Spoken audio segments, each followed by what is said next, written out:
Vous regardez le podcast vidéo d'Adobe Productions. Bonjour à tous. Au programme de cette édition, le chroma key. Le chroma quoi?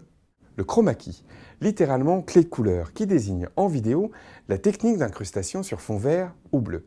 Je vais vous expliquer comment ça marche et surtout quelles sont les principales applications de cette technique.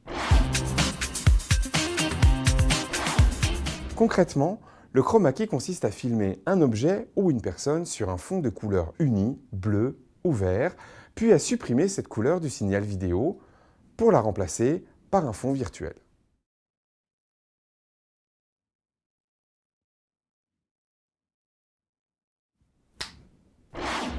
Pourquoi choisir le vert ou le bleu comme couleur de fond?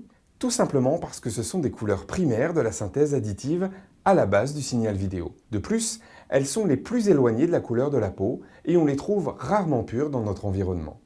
Si vous croisez quelqu'un qui a le teint vert primaire, soit il imite le bonhomme CTLM, soit il a mangé un truc pas frais. Mais dans tous les cas, il ne va pas bien du tout.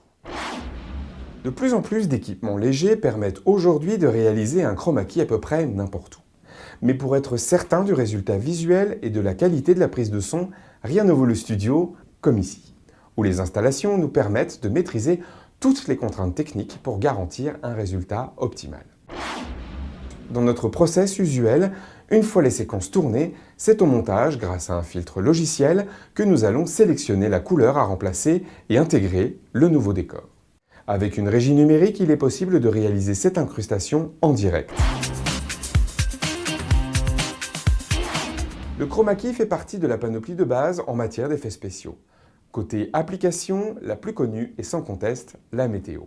Le présentateur s'agite de profil devant de jolies cartes, pointe des villes et des régions, comme ceci, alors qu'il n'y a rien du tout derrière lui. Le chroma key est tout indiqué pour la réalisation de contenus type mini-JT ou pastilles d'informations comme ce podcast. Le présentateur ou la présentatrice est face à la caméra. Il dit son texte en s'aidant d'un prompteur et des éléments d'information comme du texte, des images peuvent apparaître pour appuyer son propos. Ce type de procédé est également très adapté pour la formation à distance ou e-learning.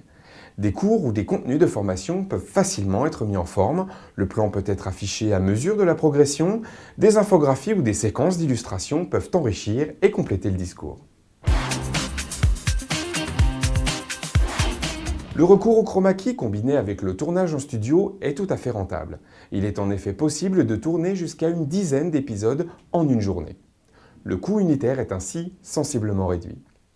Pour découvrir le détail de notre offre studio et en savoir davantage sur nos réalisations, je vous invite à visiter notre site internet.